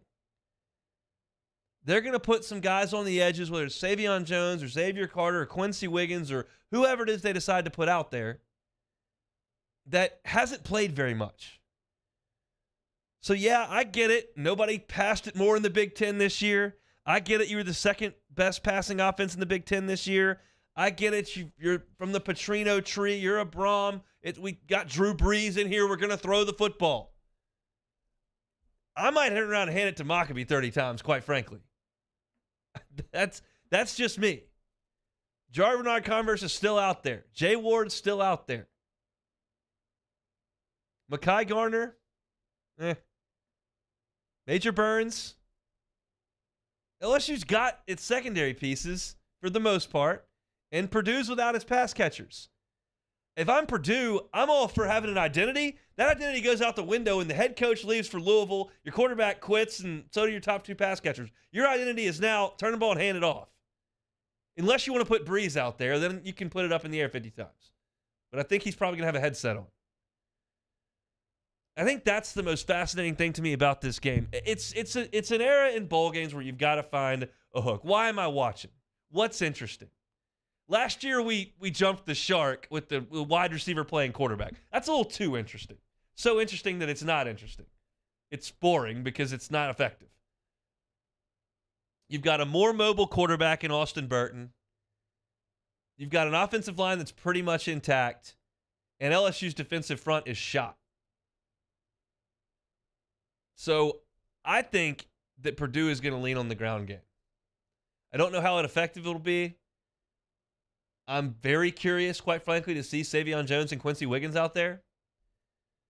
That's a huge snapshot as to what things may look like next year on LSU's defensive front. Yeah, they got some reinforcements that are coming in the transfer portal. That's a really good thing. But this is a chance for those guys to get out there and play. So I think that you can take a lot of what Purdue did this year when you're watching tape, if you're LSU and you're preparing for this game, and say, I don't think it's going to look like that. I think it's going to be Maccabee. I think they're going to run a lot of read option stuff. I think Burton, the quarterback's going to take it and keep it. I watched some tape on Burton earlier this week just to kind of see what it might look like. He hasn't played a ton. If you were just tuning in here, this is a sixth-year player. This guy was in the same signing class as Justin Jefferson and Miles Brennan, and he's going to be taking the snaps for Purdue in this game. He's a above-average athlete, not a great arm, but he's a functional quarterback. You got open guys 10 yards down the field, he'll hit them. But he is more athletic than Aiden O'Connell, and I think they're going to use that. Not exactly Drew Brees' game, but I think that they're going to switch their identity. And if I'm LSU, that's what I'm preparing for. I'm going to stop the run in this game somehow. And I don't know if you've got enough dudes up front to do it. Hopefully Wingo and Guillory play some great football, and they're very disruptive, and you can get Purdue behind the chains a little bit, and then I think LSU can come after them, get Perkins involved there, see what these new guys can do rushing the passer. But I think you can take these stats and chunk them, because that's not what Purdue is, and LSU's not what LSU is. If I'm Purdue, I'm checking that game plan from A&M and Georgia, and I probably can't run it like Georgia can. But I might be able to run it like A&M could. It's an A&M team that couldn't run on anybody. And they went up and down the field on LSU, and that was at full strength. That was with Gay and Roy and Ojulari out there. That's what I'm going to try to do. And then you figure, this is something for sure, and I'll probably talk about this more tomorrow. But as far as Purdue goes on offense, you got to think there's some gadgets coming out. What does this coaching staff care? Half of them are going to Louisville, half of them are looking jobs elsewhere. They're down numbers. Where are the gadgets? Reminds me, this is really relevant stuff. Reminds me of a sixth grade football game that I played We had 12 guys on our team. 12 total. Everybody played both ways. There was one reserve. And we played the best team in the league. And I was the quarterback, I had a wristband. There were probably 20 plays on the wristband. I think we had a toss both ways and then all trick plays. We had to put the entire offensive line over on the left side, throw it over there, quarterback out the back, throw it. We had the fumble Ruski play. That was the only one that really worked. Our center was a pretty good athlete, and he dragged like 4 guys like 20 yards. We didn't even come close to scoring a point. I don't think Purdue's quite in the St. Joseph Falcons situation here as far as their players go, but it's, to quote the who is it that is in the Water Boys? So the last game of the year, can't hold anything back. You're gonna Dan Deerdorf, I think it is. That's what you're gonna get. I think you're gonna get some gadgets from the Boilermakers who have had 2 weeks to put some stuff in and see what they can do to have some fun. Purdue's trying to find ways to get interested in this game. Bringing in Drew Brees, have a little fun. I think that's what you're going to get from the Boilermakers. But first and foremost, I think they're going to run the football. That's kind of my read on this thing. So it's Dan Fouts. It's Dan Fouts. All right. Dan Fouts, and he says it the Musburger. Yeah, dude. Last game of the year, Britt, can't hold anything back. Yeah. I was never a cinema guy. I was never going to be your movie guy. But I have seen The Waterboy a lot of times. It's pitiful that I couldn't think of Dan Fouts' name.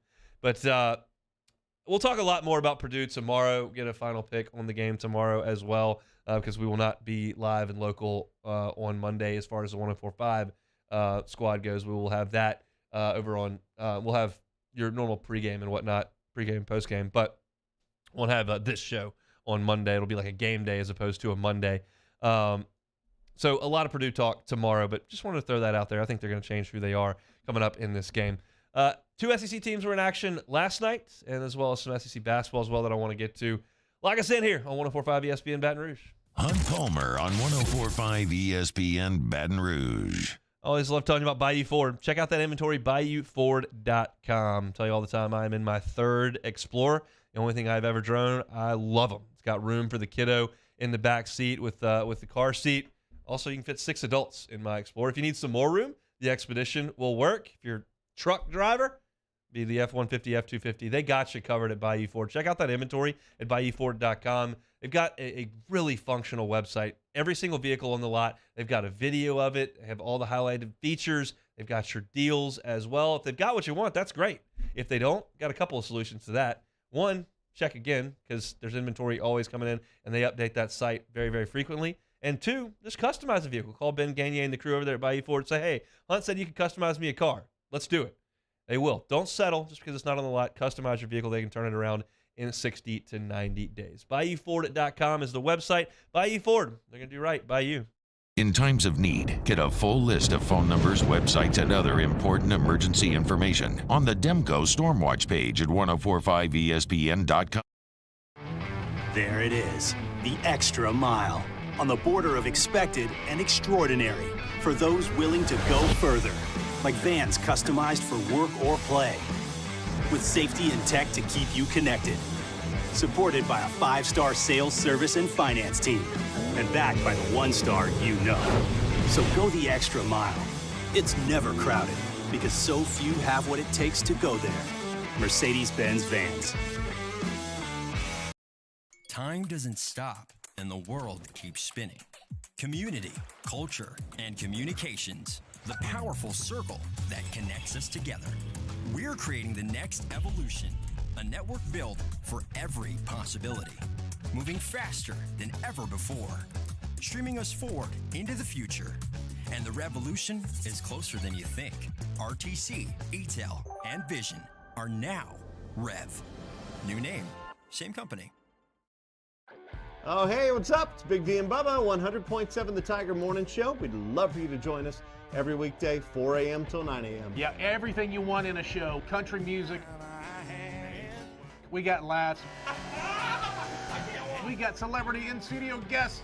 We just need you. Join us every weekday morning, 4 a.m. to 9 a.m., right where it all started. That's right. Louisiana's country station, 100.7 The Tiger. ServiceMaster Elite create clean, disinfected work environments. As a local business, we take pride in serving the New Orleans and Baton Rouge areas. Our cleaning protocols follow CDC and OSHA standards for healthcare settings, offices, senior living, restaurants, and industrial plants. Contact Service Master Elite to get your operation ready for reopening with germ disinfection cleaning. Service Master Elite, the trusted choice in professional cleaning since 1996. It's no secret. The best oysters in Baton Rouge are at Jolie Pearl Oyster Bar. Enjoy mouth-watering South Louisiana flavor and oysters from all over the country. And don't forget our nightly drink specials.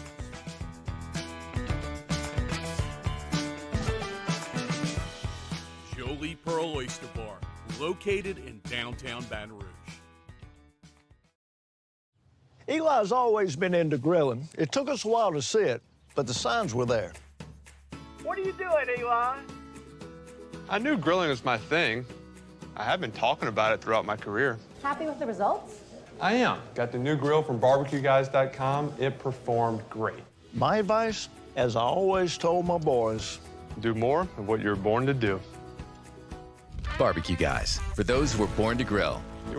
Week 17 in the NFL. Tune in on Sunday as the Tampa Bay Buccaneers host the Carolina Panthers at noon, right here on 104.5 ESPN Baton Rouge.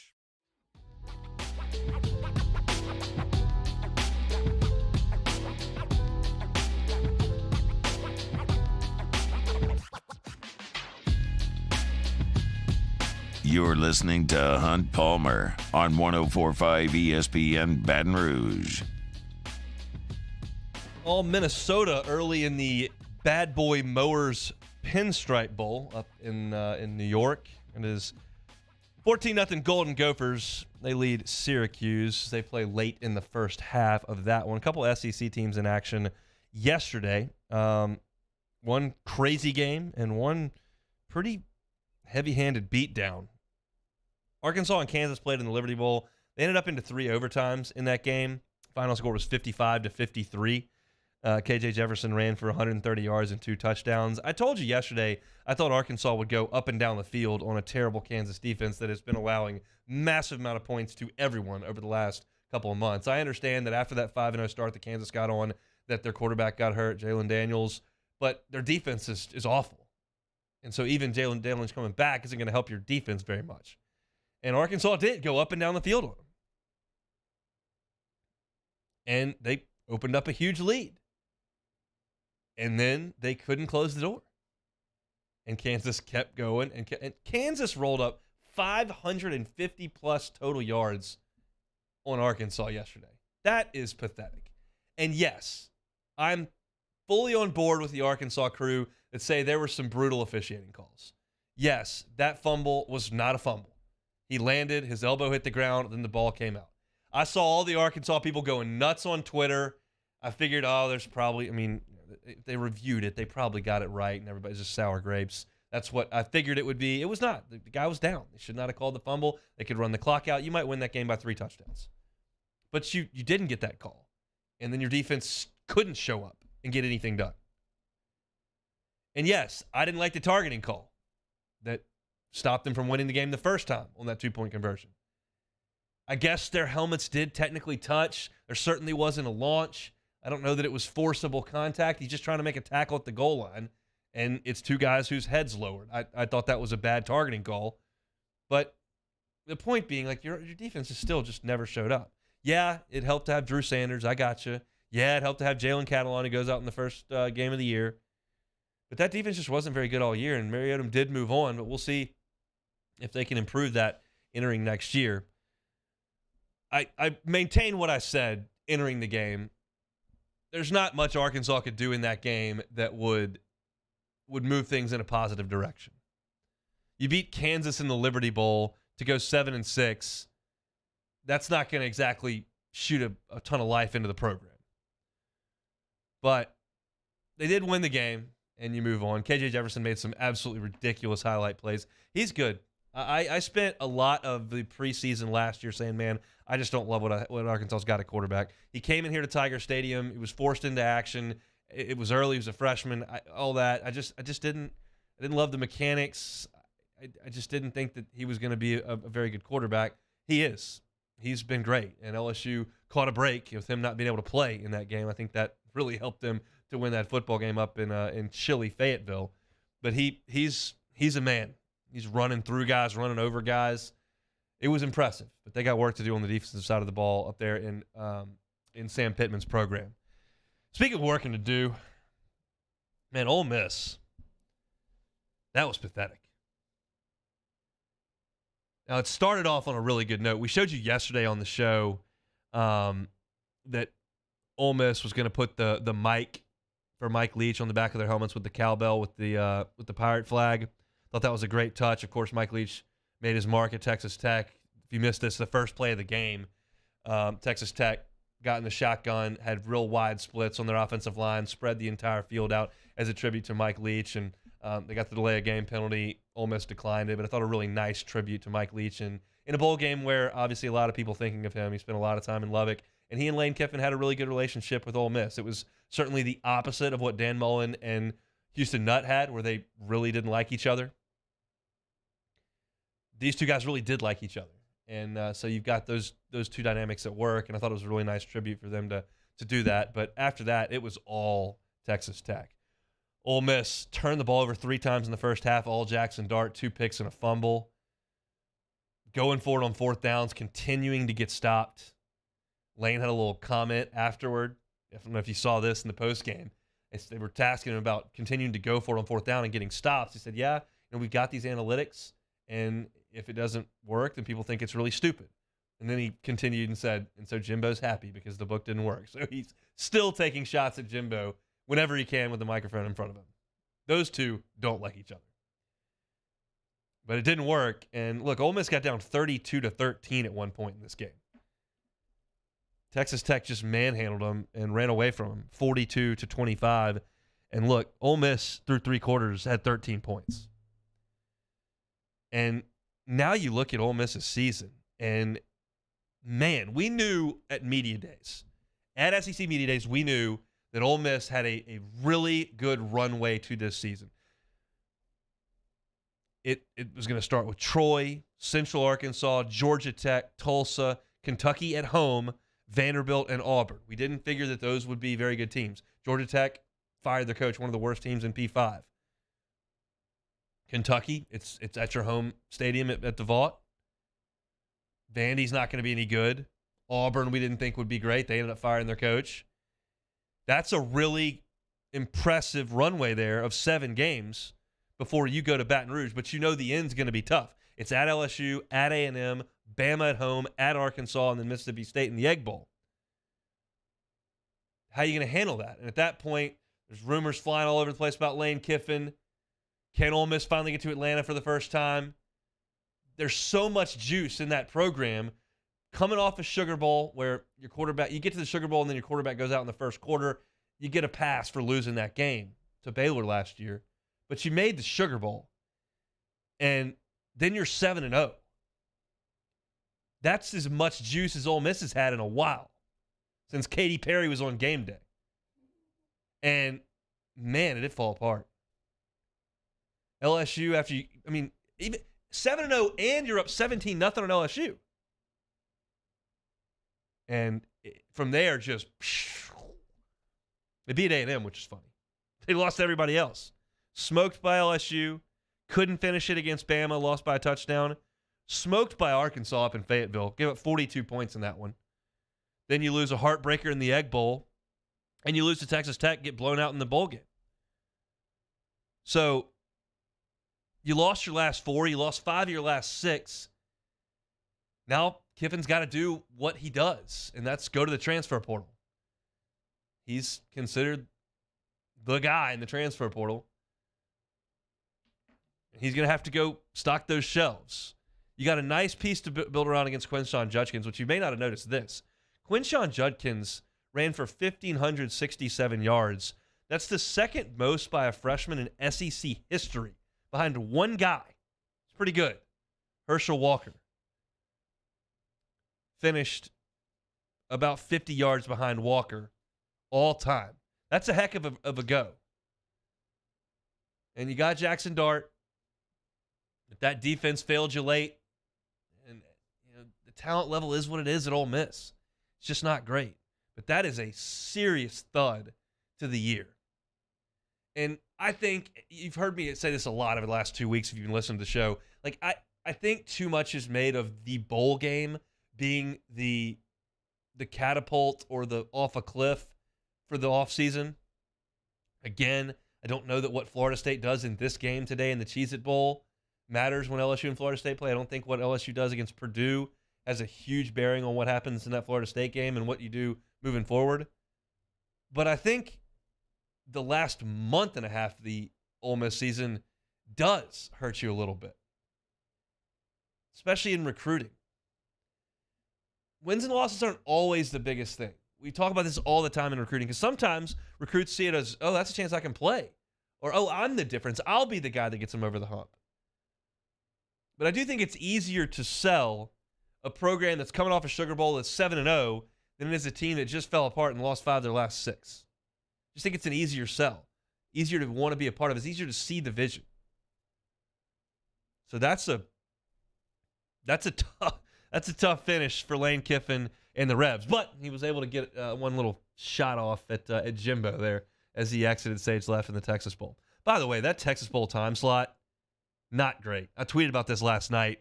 I remember it last year. We weren't really sleeping anyway because Myers was a week old. But that 8 o'clock start in the middle of the work week for a bowl game sucks, especially for the post-game show host. I don't remember what time I got off the air last year, but it was probably pretty late. Good news is that post-game show kind of prep for the next day's show, so not too much prep work that has to go into it. But getting done about midnight in the middle of a week and then doing the post-game show, that's for the birds. So if I had my druthers, Houston's a fine city, NRG, nice stadium. It allows a lot of LSU fans to go if you ever qualify for that bowl game. I'm going to respectfully ask that we maybe stay away from that as long as I'm on the post-game show, if that's all right with everybody else. That is a tough time slot there in the middle of the work week. So there's your SEC teams that were in action yesterday. Arkansas gets a classic win, and Ole Miss continues their skid the rest of the way. Another update from the Pinstripe Bowl. It is Minnesota 14, Syracuse nothing, but the Syracuse Orange did just score. They're reviewing it to see if he scored a touchdown, trying to go in with 17 seconds to play in the half. A loaded day of football on the horizon, though, and it's some big brand names. Oklahoma plays Florida State in the aforementioned Cheez-It Bowl coming up at 4:30. Be the Jordan Chavis show in that one.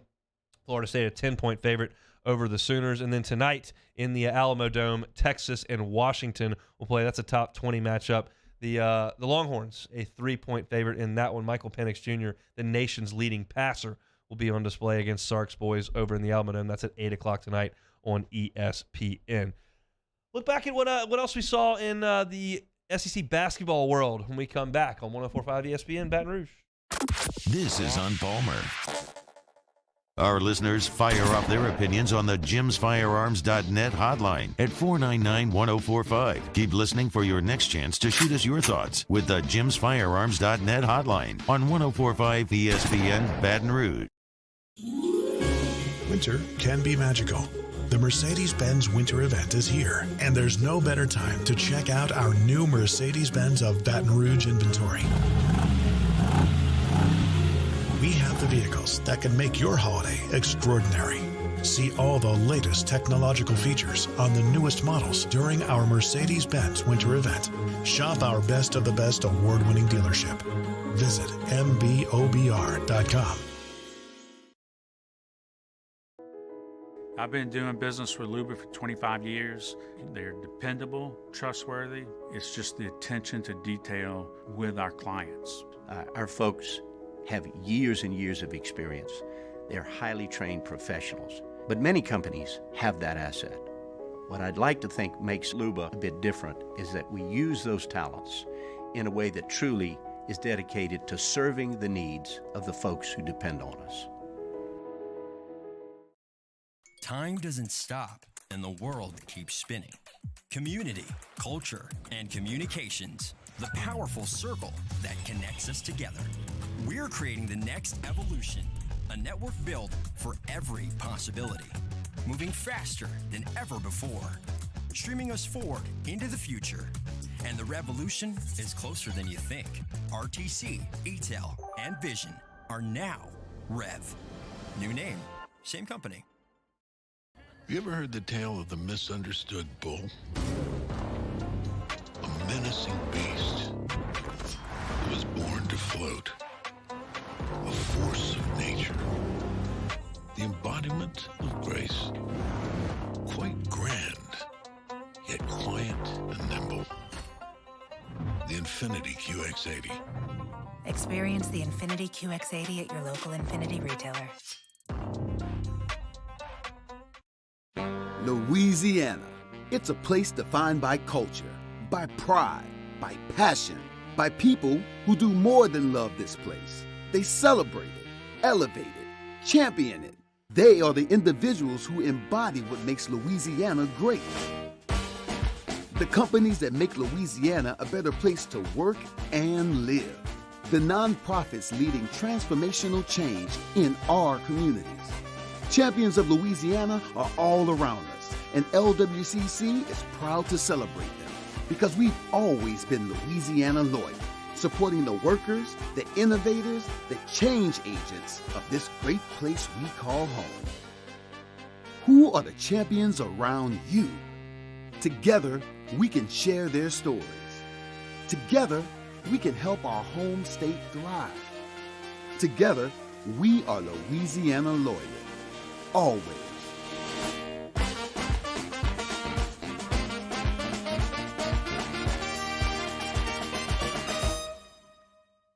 Gulf Coast Office Products is a nationally recognized Savin office equipment dealer based right here in Louisiana. Over 100 employees strong, Gulf Coast has the boots on the ground to support all vertical markets, from education, engineering, legal, and finance. With the latest in office technology, from desktop to production segment units, Gulf Coast and Savin have the perfect fit for you. Call 225-756-2644. That's 756-2644 for Gulf Coast Office Products.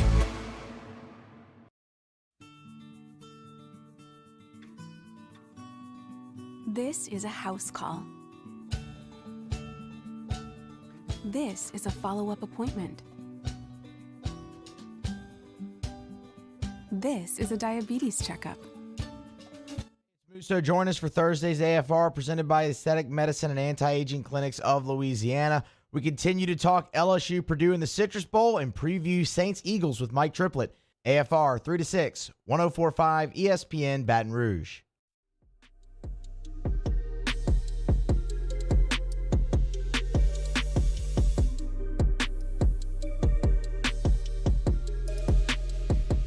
This is Hunt Palmer on 104.5 ESPN Baton Rouge. It wasn't just the PMAC that got popping last night for some SEC basketball. There was a lot of action around the league. I don't know if any of them were the sexiest matchups on paper, but it was some pretty compelling basketball in a lot of places for some different reasons. I previewed them briefly yesterday, and one of the games I talked about was Tennessee going to Oxford. I said, look, Tennessee is just relentless on defense. They're going to put Ole Miss in a blender and handle the Rebels. And that happened in the second half. Ole Miss got off to a great start in this game. They scored 34 points in the first half, but then the Vols put them in that vice grip. That Vols defense is legit, and they shut Ole Miss down in the second half, held them to just 25 points. Ole Miss is going to go as far as its guards can take them. Matt Morrell yesterday, who's a really good player, was 1 for 11 from the floor, 1 of 9 from 3. They need more from him. Deshaun Ruffin comes off the bench for him. He only had 9 points, and it was Tennessee's guards that actually asserted themselves. You know, Santiago Vescovi, he's a really good player. He had 22 points. And then I mentioned Zakai Ziegler yesterday. He came off the bench, just tough as nails and can really play. Didn't have a great shooting day from the floor, just 2 of 9, but he got to the line and was 9 of 10 from the free throw line and finished with 13 points. So Tennessee does it the way that they're going to do it more often than not. It's going to be on the defensive end, and they end up winning that game 63-59 over an Oxford. Vols improved to 1-0 on the SEC season. Impressive game in the hump for Alabama. I thought that Alabama would go in there and take care of business in Starkville. They did. Mississippi State has lived off its defense all year. They've been really good defensively. They've got Tolu Smith in the middle. They've got some length and some athleticism under Coach Jans for in his first year. He's going to improve the talent that Ben Howland had there. But Alabama's on a different level than Mississippi State right now. I don't think Mississippi State is a top 25 team. They came in ranked that way because they had a gaudy record of 11-1. But Alabama scored 44 in the second half. They ended up winning the game 78-67. And this is an Alabama team that can beat you a number of ways. They got 19 from Brandon Miller, who's just a star. And then they've gotten a surprising contribution from Mark Sears in the backcourt. Mark Sears actually played in the PMAC last year for Ohio. Ohio is one of those teams that Will Wade saw last year and determined, hey, that's a team we need to get on our schedule. They're going to win a ton of games. And Sears was the point guard on that team last year. He's now running the point for the Tide. He was 4 of 8 from three-point range. Brandon Miller was 5 of 10. We're talking about a 6'9" kid who's really stroking the ball and can absolutely score anywhere on the floor. He added 11 rebounds. He's going to be a real problem for teams in the SEC. And then for Mississippi State, they could not defend to the level that they need to. Plus, Tolu Smith, who's their best player, was historically atrocious from the foul line. You want a bad stat line? Tolu Smith free throws last night, 3 out of 15 from the line. How? I feel like I could punt the ball from the free throw line and go close to 3 for 15. That is very, very poor. And at some point it becomes mental. But if you've got a big guy that can't make foul shots, that's going to be a problem for you. And Tolu Smith has been that. In his 23 minutes, he only goes for 5 points. They need a lot more from him. I think Mississippi State is a bit of a paper tiger. Alabama is very much not. They are absolutely legit. I mentioned in the first hour, you may be jumping in your car here and not have heard what I said in the first hour, that things are just a little rocky up in Lexington right now. And they go to Missouri, and they just got run off the floor. They were down 12 at halftime, gave up 47 points in the second half. Kobe Brown goes for 30 points for Missouri against Kentucky, and the Cats are 8-4. Look, Sheboy does what Sheboy does. He goes for 23 points. He has 19 rebounds. He's awesome. Statistically, he'll be up for some awards again this year. But the team just can't find it. And Cal's teams always defend.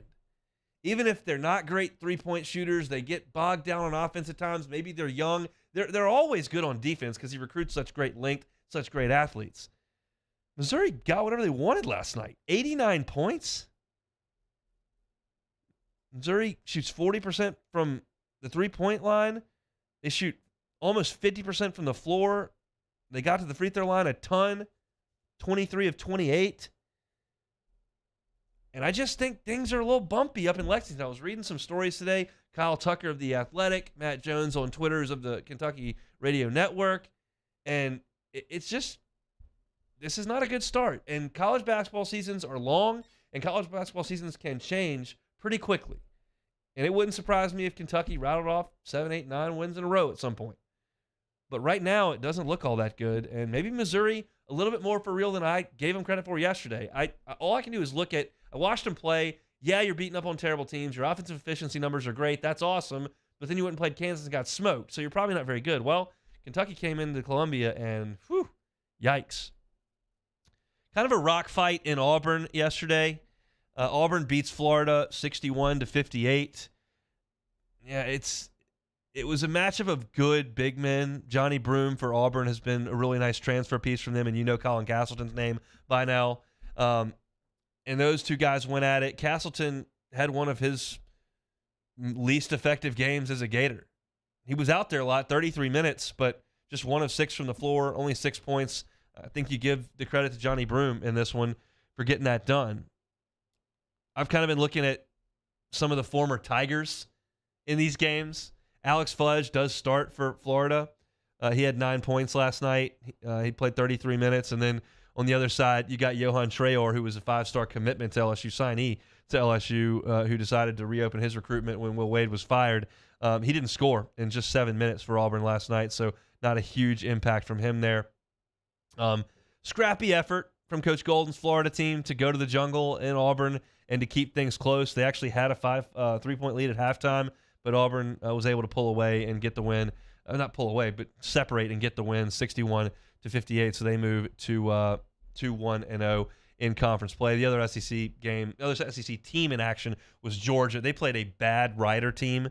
Rider was 5-5 coming into the game, and Georgia was only able to win that game by 6. It took them 13 threes for them to win that game. That Georgia team is not very good. They have one other home games. They're not very good. That's one that LSU gets down the road. They would really do themselves a lot of a favor to win. So perhaps the top of the SEC, not quite what we thought it might be. Maybe. Is that fair to say? Like Kentucky hasn't really turned it on. LSU beats Arkansas.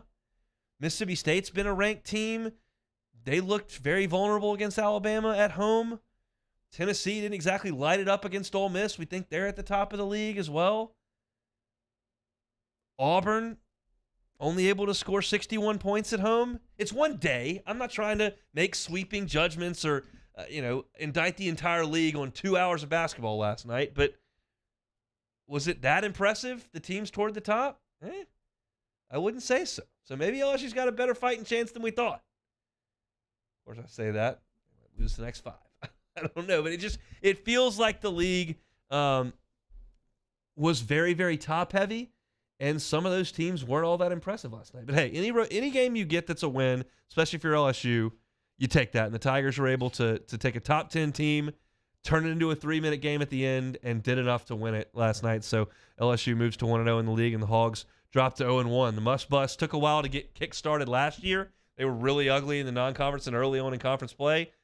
Then they came to Baton Rouge without Eric Musselman, and ended up winning the game and going on a big run. Ended up in the Elite Eight for the second year in a row. So I think Arkansas is legit. I think they'll be just fine, but the Tigers had their number last night, which was a very, very good thing. I want to remind you about Drop Biscuit Studios. Host Mark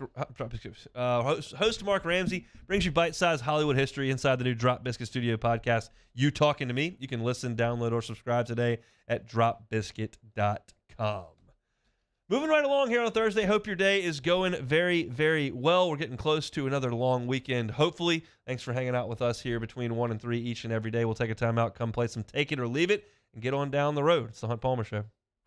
This is Hunt Palmer. In times of need, get a full list of phone numbers, websites, and other important emergency information on the Demco Stormwatch page at 1045ESPN.com. There it is, the extra mile.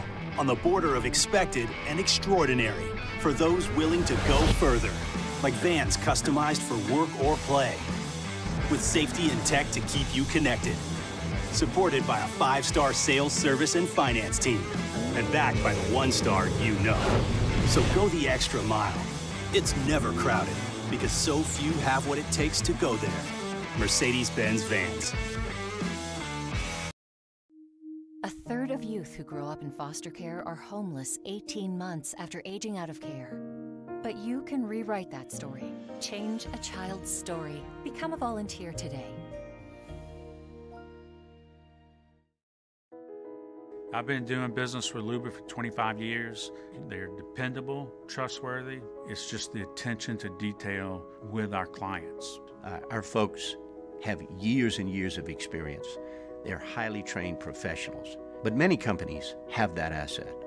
What I'd like to think makes Luba a bit different is that we use those talents in a way that truly is dedicated to serving the needs of the folks who depend on us.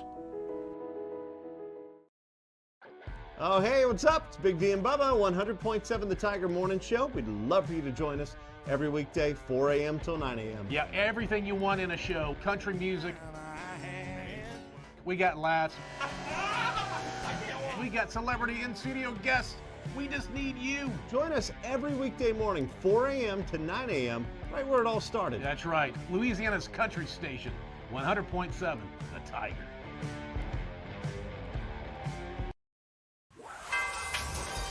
This winter, meet the heroes of performance.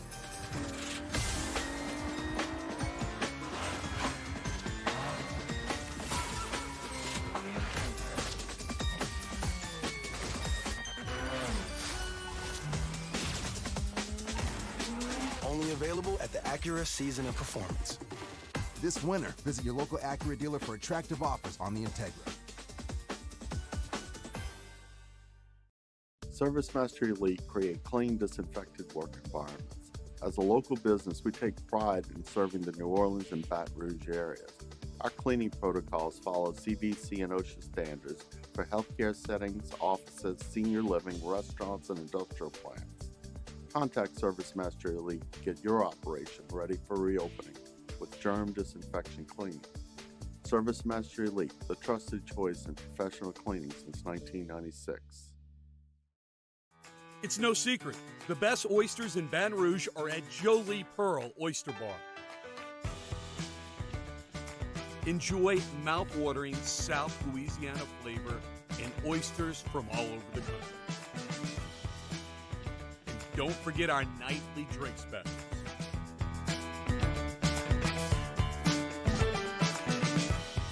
Jolie Pearl Oyster Bar, located in downtown Baton Rouge.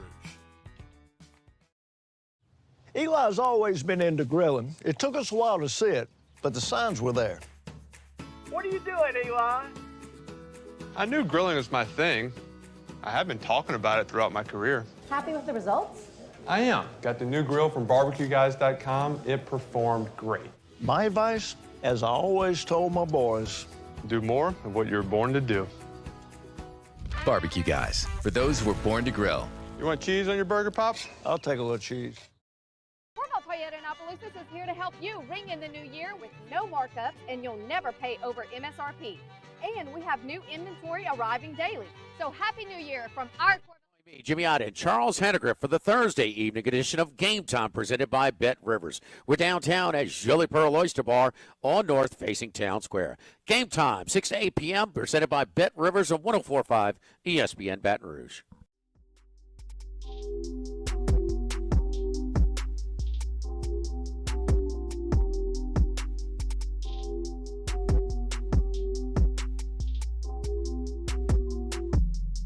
You're listening to Hunt Palmer on 104.5 ESPN Baton Rouge.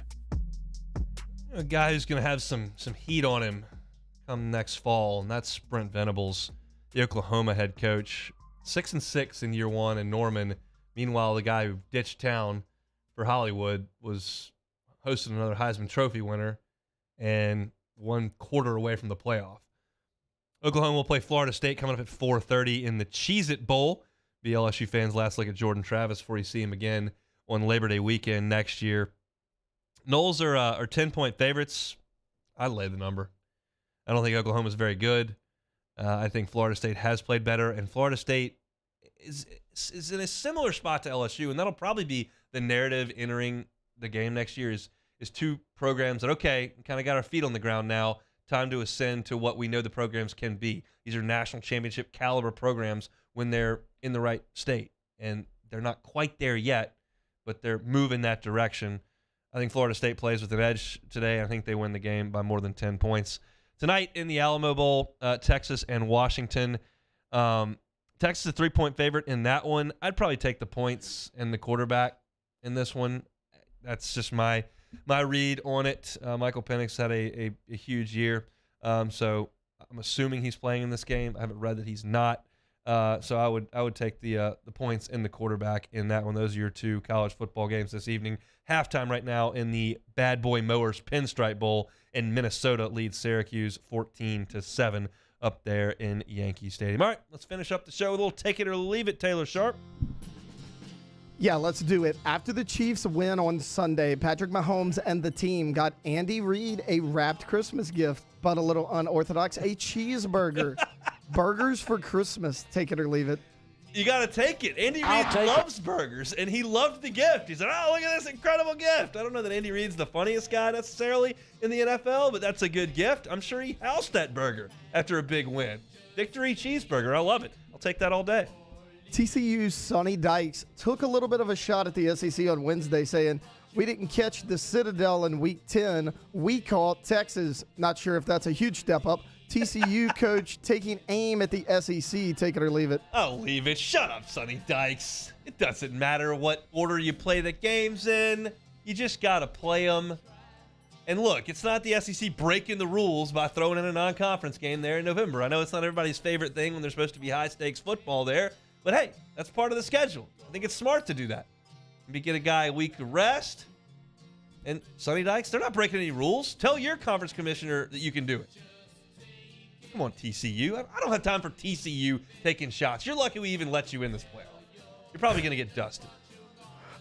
Derek Carr is walking away from the Raiders for the last 2 weeks of the season. Derek Carr to New Orleans. Take it or leave it. I'll take it. I'll take I it. think Derek Carr's fine. Do I think he's an MVP? No. Do I think you can win with Derek Carr? Yeah, I do. I think if you put a really good roster around, you can. Now, this is where it gets a little bit out of my depth as to how to crunch those numbers in the salary cap. I asked Luke the question. He's like, yeah, I probably need to look at it too. I don't know how you work the quarterback money and the salary cap money, and Derek Carr's got a huge deal and he's going to get cut. But as far as on the field, yeah, I'll take it. I think you can win with Derek Carr. I'd feel much better if I was a Saints fan with Derek Carr out there as opposed to Andy Dalton, really, or Jameis Winston, quite frankly. The Brooklyn Nets have now won 10 games in a row. Nets, the best team in the Eastern Conference. Take it or leave it. I will leave that. They do have the star power, and they are playing very well. I think the Celtics are better as a team. That may be just because what I saw in the playoffs last year where the Celtics played really well and the Nets got swept. I've just been a little bit dysfunctional with Kyrie and the vaccination and all the drama and this and that. And the Nets are just a lot to handle, I think, and the Celtics are very much not that to this point. And the fact they had a little bit coaching shakeup there. I trust the Celtics more. I trust the two Jalen's, and I think that team is deeper and better. So I will leave the Nets as the best team in the East. I will still give that mantle to the Boston Celtics. The Tennessee Titans will start Joshua Dobbs tonight instead of Malik Willis at quarterback. The former Vol is the Titans QB of the future. Take it or leave it. I'm going to leave that. But what does this mean that they are benching? They're putting Malik Willis on the bench to start a guy they signed a week ago. Like, you took a high draft choice on this quarterback. It's not like you got anything to lose. You're in free fall over there. They fired their general manager. They lost 5 games in a row. Can we at least see if the quarterback he took early in the draft can play a little bit? Josh Dobbs isn't going to be the answer. What do you think, Taylor? No. I don't think Malik Willis is the answer either. But no, Joshua Dobbs. That may be true, but you only have so many options. I haven't seen. I forgot Josh Dobbs was in the league. Last time I saw him, he was throwing that Hail Mary to Jawan Jennings at Tennessee. Yeah, for Georgia. That's about the last thought I've had of Joshua Dobbs. Well, the Cowboys are 14-point favorites tonight. So how do we feel about that? I feel better about it now. Tony Pollard is out tonight, but yes. Joshua Dobbs, feel like if the Cowboys could get 24, they could maybe cover that 14-point gap. Yeah, I have a hard. I mean, if the Cowboys pass rush hasn't been as good in the last couple of weeks as it was early in the season, but I gotta think they can get to Josh Dobbs. That doesn't appear to be a tall task for them to win that game. However, they haven't played as well the last. Where's your confidence level with this team for the playoffs? Not for tonight, for the stuff that matters. I mean, do I think they're going to make the Super Bowl? No. Okay. I think they could win a game in the playoffs. I think that's this team's ceiling right now. Dak's leaving a lot to be desired. You mentioned the holes in the defense that are rearing their ugly heads. But if Pollard gets healthy again, you pound the ball with him and Zeke, you could surprise them. You could win a game or two.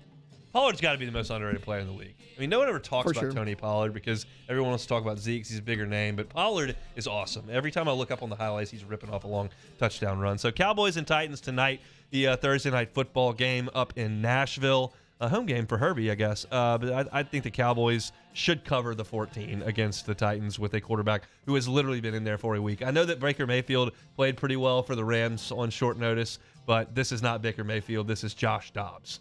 That's a little bit of a different level of quarterback play, if we're being quite frank. So the last remaining relic of the Butch Jones era in Knoxville, Josh Dobbs, who will be playing for the Titans tonight. I like the Cowboys to cover that number. All right, that'll just about do it here for us on a Thursday. Had a jam-packed show. We started things off talking about LSU basketball and their really nice win last night over Arkansas. I had a blast in the PMAC. It was fun. The team should enjoy that win. Matt McMahon was fired up after it. I gave kind of my thoughts. There were some concerns for sure, but the big picture is they got to win over a top 10 team that is legit. I think Mississippi State is a fraud to be ranked as high as they are at 21. I don't think Arkansas is a fraud. I think they're very good, and LSU did well to beat them last night. So that's what we opened with. At 1:15, talked a little bit about LSU's wide receiver situation. Kayshon Boutte moving on. What does that mean for the bowl game? What does that mean for next year?